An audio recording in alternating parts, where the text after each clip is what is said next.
Hello again. The thumbnail to this video shows a poster for a new theatrical production in South London, based on the old fairy tale of Rapunzel. Needless to say, it features a black woman in the title role. I do hope that nobody is minded to make any silly jokes about nobody being able to touch her hair for fear of being accused of carrying out a microaggression.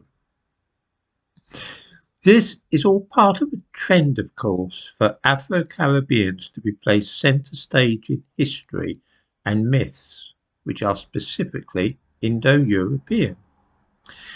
I'm slightly puzzled about this process because, of course, we hear a lot about the rich history and culture of Africa, and yet when somebody wants to produce a show like Rapunzel, they do not turn to their own culture, but commandeer ancient stories from Europe. This is all of a piece with things like the recent film called Mr. Malcolm's List, which shows a series of romances between black people. The twist is, though, that this is set in Regency England. Why do they want to colonise English history, though, and use it as a vehicle for a romantic fantasy set in the late 18th or early 19th centuries? Why not set it in Africa? Seriously, if a series of romances between black people is what is wanted in a film, then why is it necessary to distort English history for the purpose? Why not set the film in 18th century Africa instead? I don't understand why it should be thought necessary to barge in on our history and insert ludicrous scenes showing black aristocrats in Regency England. Why does our culture and history have to be appropriated for this purpose?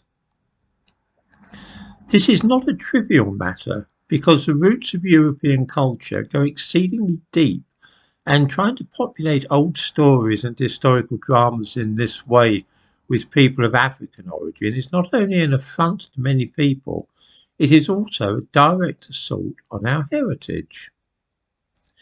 Just in case anybody thinks that I'm exaggerating, let's look at the story of Rapunzel in detail and see why it is so wrong to use this mythic tale as a vehicle for Afro-Caribbeans to exploit. Our favourite fairy tales, stories like Jack and the Beanstalk, Beauty and the Beast, and of course Rapunzel, are incredibly ancient. In 2016, an article was published in the Royal Society Open Science magazine about the origins of some of the most popular and well-known European fairy tales, things such as the story of Rumpelstiltskin and his attempts to get hold of a human baby. Another old story which was studied was Beauty and the Beast, a perennial favourite which has been made into two successful films in recent years. Researchers studied themes and language in much the way that the DNA of populations is examined in order to trace the origin of this or that ethnic group. The methods used to establish the age of stories like Rumpelstiltskin are difficult to explain. Essentially, the aim was to distinguish between horizontal and vertical transmission of the basic structure of narratives. Horizontal spread means the way that a particular tale can be spread geographically from one part of the world to another, while vertical transmission refers to the way that it is handed on in the same place by word of mouth. The question studied was whether there was enough evidence to say if the fairy tales had been invented by somebody a few centuries ago and written down, or if they might have been handed down in an oral tradition for a lot longer. In the same way that biological inheritance can be studied and measured, so too can language structures. The conclusions reached by this meticulous study were absolutely breathtaking. The story of Jack and the Beanstalk was found to be part of a family of tales which could be summarised as The Boy Who Stole the Ogre's Treasure.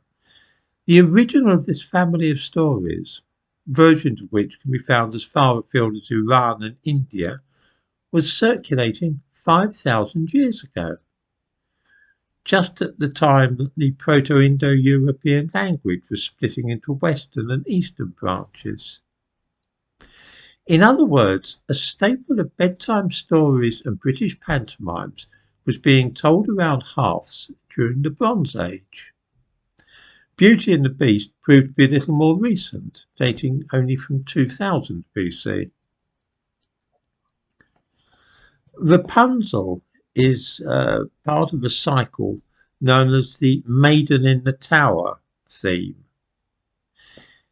I'm sure we all know that a witch somehow manages to obtain a baby. We're never told just why she threatens a husband and wife in this way to hand over their baby daughter to her, nor why she should immure the child in a tall tower which has no staircase leading up to it.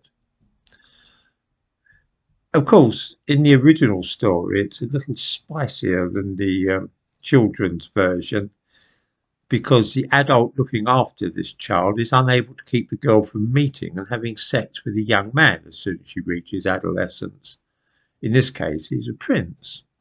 Rapunzel innocently reveals what she's been up to by telling the witch that she can't understand why her clothes seem to be shrinking.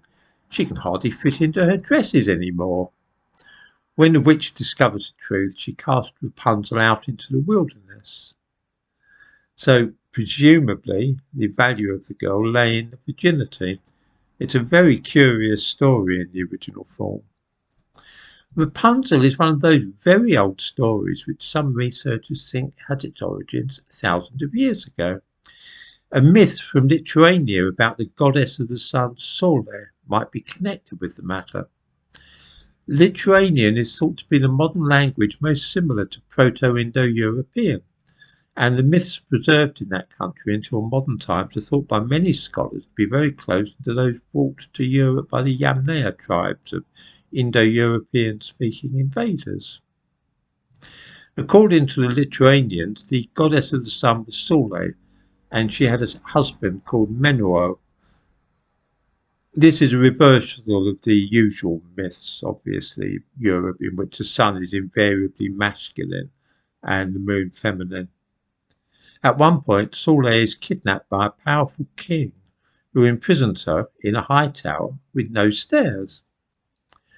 The point is that Rapunzel is an integral part of Indo-European culture, dating back at least 3,000 years. Why people of African origin would wish to hijack this part of our heritage and populate it with characters of their own ethnicity is not clear to me. They have their own ancient stories and traditions. I don't see why they want ours as well. We see just this same process of cultural appropriation taking place in the new television series of the Lord of the Rings stories set in the Second Age.